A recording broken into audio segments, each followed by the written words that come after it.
welcome along to part 2 in my look at my 4K Blu-ray titles. The only disclaimer I'll say is that I haven't seen all of these films. The ones I've seen I'll tell you, and the ones I haven't seen I'll tell you. I had a little brief look at all of these films, so I'll tell you in my what I remember what they look like and the best things and the worst things about them.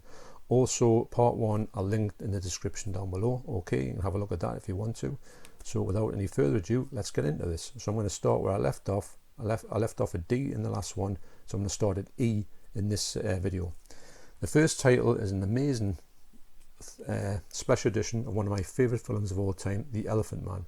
Now this was released from Studio Canal, and I think it's still available, the special edition, and it's a phenomenal edition, one that I had to get because, like I say, this is one of my favourite films of all time. And for me, even though it's in black and white from 1980, the picture quality in here looks absolutely stunning. The things you can see in the depths of the picture, which I remember when I saw it on my VHS, which I've still got, you could hardly see what was going on in some of the scenes, especially the darker scenes. In this one, you can just see everything, which sometimes is a real benefit because you were looking at things, you think, well, I didn't even know that was there, you know, when I saw it the first time round. So it's like seeing a different picture again. But it's highly, highly recommended. It's one of the best examples of 4K, even though it's in black and white. But don't let that put you off. It's in black and white. You will get the blacks will benefit from the black and white HDR. That's for sure.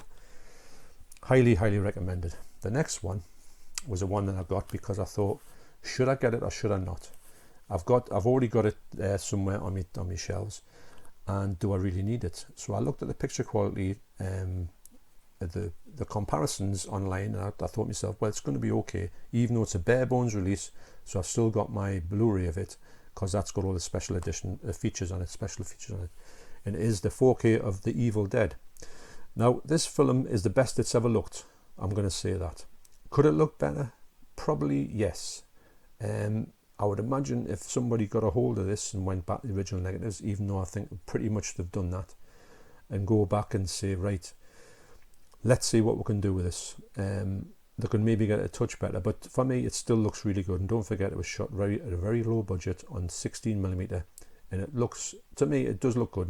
And don't get us wrong, I'm not trying to cause any hate on this. I do appreciate it, but I haven't watched it fully yet. Me and my wife watched these two recently, but well, actually the whole Evil Dead season last year, so it's not one I'm going to rewatch at this point. But if you find this film, it's region free from America. All Blu-ray discs or 4K discs are region free. It hasn't got no special edition features on it, so you would still have to keep your Blu-ray for it. But it's a bit of a, you would like to get the one title and then get rid of the Blu-ray, but never mind, it is what it is. So yes, it's okay. Like I say, it's not bad, don't get us wrong, but I don't know if it could be just a slight bit better. But there is limitations on that film because of the way it was shot. So this one was a no-brainer as well. Now this one ports over everything from anything else, so for me it rendered all the other Evil Dead 2s you know, pointless. So, and the picture quality in here is really good. It has limitations on, there is some special effects which don't hold up very well, but in general the picture quality in here for most of the scenes looks absolutely amazing, and this to me is the best it's ever looked, so I highly recommend that. I don't know if the US version is exactly the same picture quality, but I think it is. But this one here is a stunning on 4K, and it's the Evil Dead series is something I would love to get in 4K. I don't know about Army of Darkness ever getting released on 4K. It might do, but I would still like to get it. Now this next one, Ex Machina, or is it Machina? I don't know. I think it's Machina because everyone who talks about it says that. Now I got this on a very cheap Poundland Blu-ray. I watched it thinking, I don't know if I thought it was going to be any good. I did really enjoy it. Actually, no, tell a lie. I didn't watch it. I didn't even watch that Blu-ray. And I did check little bits of it out. But I got the 4K on the strength of thinking, well, this picture quality is going to be much better than the Blu-ray. And it is. But, and there's a big but about this, because it doesn't play. Now, I put it on, and it gets to about 60 minutes into the video on 4K. And it stops, it freezes, and it will not go past that. Even when I put on a chapter search to get a different, let me move that a little bit, to another title, maybe go past like a couple of minutes, even fast forward it, doesn't want to know. So I flipped it over and watched the Blu-ray, and the Blu-ray was quite good, don't get us wrong, but the 4K was just that little bit better. And it was a bit of a shame because I was really enjoying the film. The film itself is a brilliant film, I love it. Now this is the American release. Now this was shrink wrapped, it was brand new shrink wrapped, so I thought, right, I looked online, it did say there's a big fault with these titles. So I keep seeing online, and I don't know if I want to go and get it again to get this 60-minute freeze frame, which I've heard a lot of people talking about, but also it's still getting sold in there, and I would love to think that if somebody sold it to us and it was opened and I'd said to them, will it play for the whole thing, and if it doesn't, can I send you it back? I would like to think that somebody would do that, but they might not do that, so I don't want to waste any money on it. I would love it to get a UK release, and then that would obviously put my mind at rest. If it did freeze frame, I could take it back to the shop. But unfortunately, at this point, I can only watch it halfway through and then have to flip it onto the Blu-ray for that. It's a bit of a big shame because this film to me is a great film in the 4K, but it comes at a very, and obviously I can't sell it. I can't do anything with it. But anyway, I can't watch it. But it's puts a bit of a bummer. The bummer. It puts a bit of a downer on the experience. Bit of a shame that. I was really enjoying it. Now the next one is Fast and Furious 7. Now weirdly enough, to cut a long story short, me and my wife watched Hobbs and Shaw and we thought that was a really good film. It was mindless, but it was fun. The picture quality was quite good. So I thought we went back on Sky Movies and we watched quite a few of the Fast and Furious from about Fast and Furious 4, I think. And they were a little bit, but by Fast and Furious 6, I think they got pretty good. And I got this one, Fast and Furious 7, which is, I believe it is the last, it's the last one with Paul Walker in it, and it has a really touching send-off to Paul Walker in here. It's quite hard to watch actually, and the picture quality here is really good, if I'm honest. And it is what it is. It's an enjoyable film, and it's quite a good epitaph to Paul Walker, who is pretty good in these films actually. He quite makes them, his character makes them as well. But that's a really good watch, that if you like that sort of thing. But the picture quality is pretty good in it. So on the back of that, we got Fast and Furious 8. We will watch Fast and Furious 9 at the cinema. But I've got to admit the picture quality in here is absolutely stunning. It's one of the best ones I've ever seen. Couldn't believe it when I put it on how good it was. The sound quality was amazing as well. The film is alright. It's not bad. So it is what it is. But we had a really good time with it, and I think we got it for £10 as well. So it wasn't going to break the bank. So why not? But I do highly recommend that if you're looking for something that's like a demo disc quality. And I think these next ones are a little bit out of line, so I'm going to just we're out of order.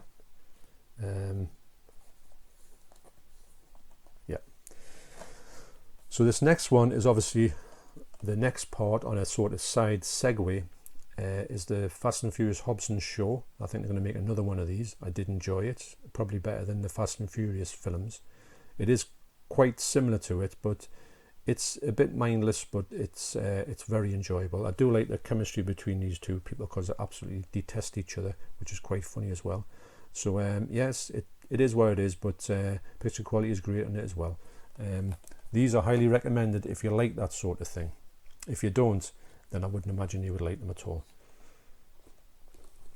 Right, so these are a little bit trying to go in alphabetical order because that's how I have them on the shelves.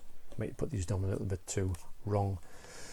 So the next one is First Man. Never watched it. I do like Ryan Gosling. It was one of the ones that was on the list to say it was a really good 4K transfer. I have flicked it on. I was a little bit disappointed with the picture quality. I thought maybe it's just the way it's shot. I thought the colour palette was a bit muted. I thought it was very, should I say, dark, but not dark in a good way, dark in a sort of bland way. But I haven't watched it yet. It might come into its own when it's doing some of the special effects and that. But it is on the list, but it's not high up on the list as well. Now the next one is an absolute. Now this one should have been before that. Escape from New York. I watched this recently, and it's the best it's ever looked. The sound quality in here, for some reason, is much better than the Blu-ray. It really, really jumped out at us. The picture quality is great, but it is what it is. It's about the best it's ever going to look, and it's from 1981. You can't really ask for anything more than that. But I do like the film, and it's a Studio Canal release, so I trust them to probably have done the best version they can of this film. And on the back of that, I also got one of my favourite John Carpenter films, The Fog, which I do think looks better than Escape from New York, and I think it looks better than the Blu-ray by a big jump, the previous Blu-ray. But I have heard this might come out again on 4K, and could it be better? Probably a touch better, but the colours on here are really vivid, especially the clothes, the reds, the car that's red. The daytime scenes look like pin sharp, so to me it looks really good, don't get us wrong, but it might be coming out a slightly better version. But I would get that one, because for me the best picture quality would trump this release. If I got one and it was better, I would obviously navigate to that one, even though that's a solid release. I can't say anything else about it. Now the next one is now this is the one that's going to divide a lot of people. The one I'm going to say about this is, wow, I could do a video on this. I might do a video on this by itself. The short story is the 60 frames per second is just, I don't know, it should be the best it's ever looked. And to be honest, the sharpness on the picture is unreal. I've never ever seen a picture that's so sharp, but I've never seen a picture that is so weird to watch. It's like watching something that's not, it's as if it's not flowing right. It's hard to explain. Me and my wife put it on, and I didn't say anything to my wife about it, and she, after 20 minutes, she said, I can't watch this. It's just too weird. It's too bright. It looks too real. It looks too false. Even the scenes when they're outside, it's that bright, which is nice.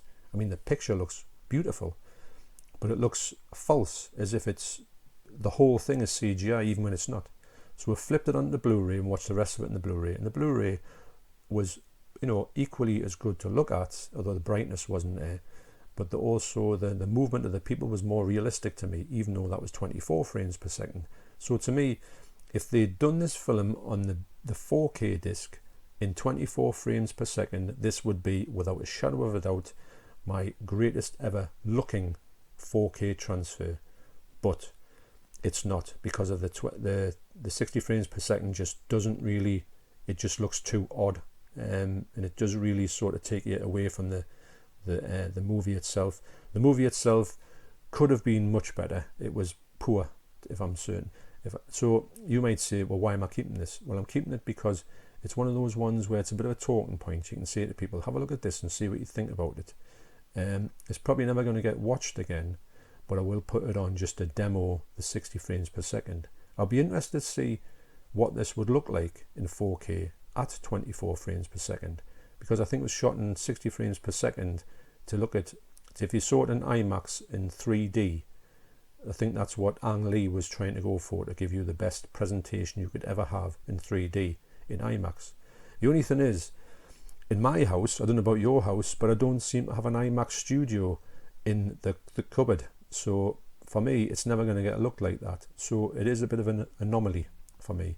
It's a talking point. It's a bit of a one-off, but it has its, and some of the CGI and the face of the younger Will Smith looks good in some things and looks atrocious in other ones.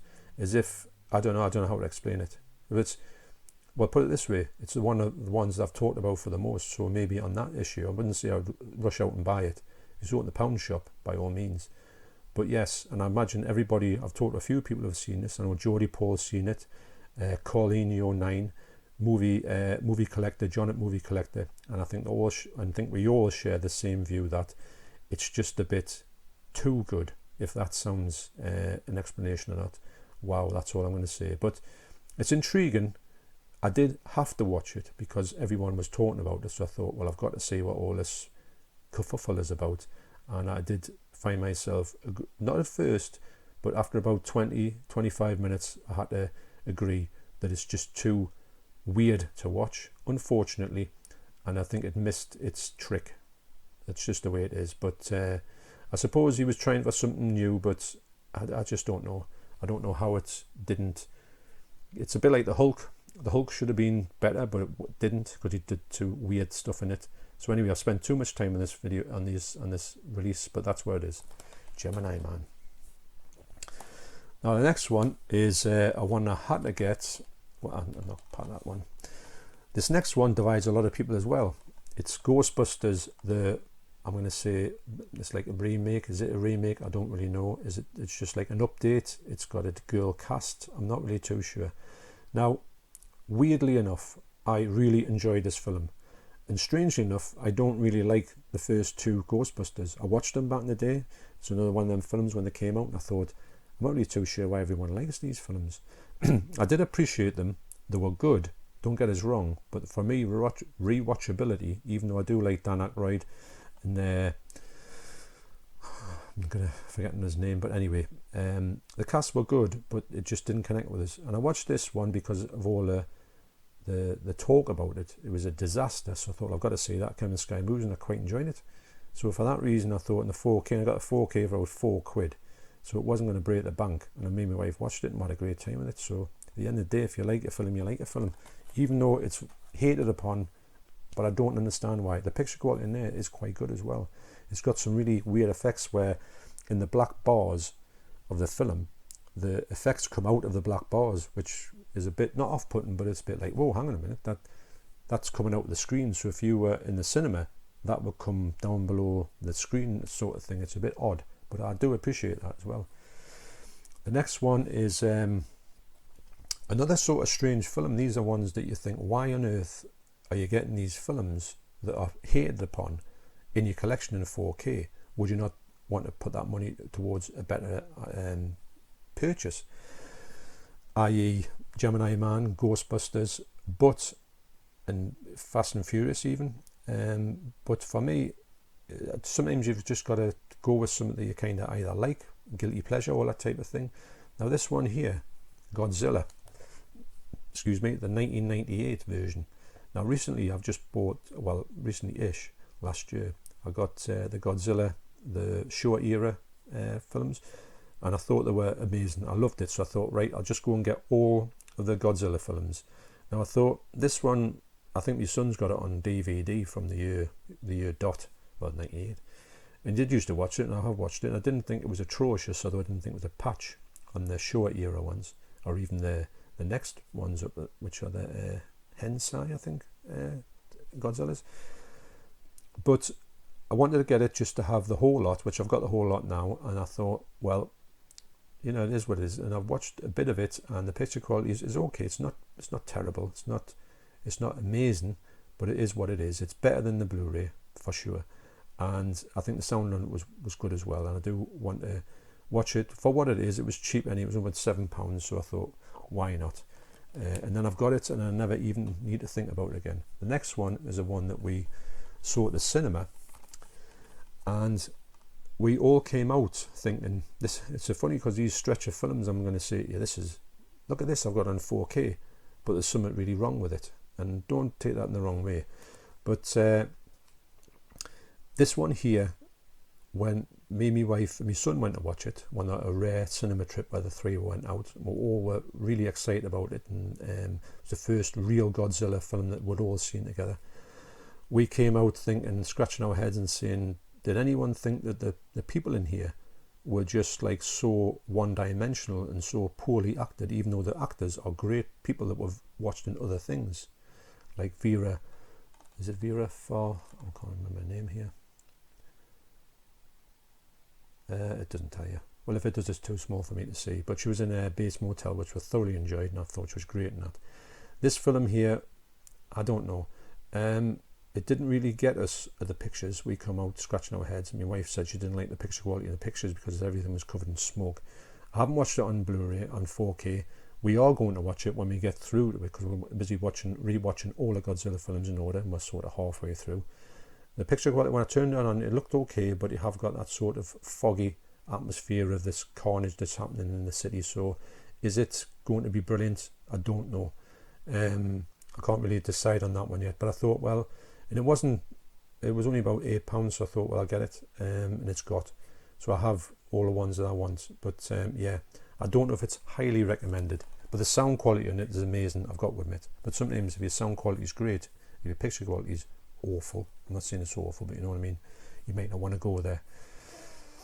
Speaking of good quality, getting back to films that I love, is Grease. This is one of my all-time top 10 favourite movies of all time. It's just so good, just love it. Loved everything about it. So the pictures, I've got great memories of this. The picture quality in here is absolutely stunning. The sound quality is great as well.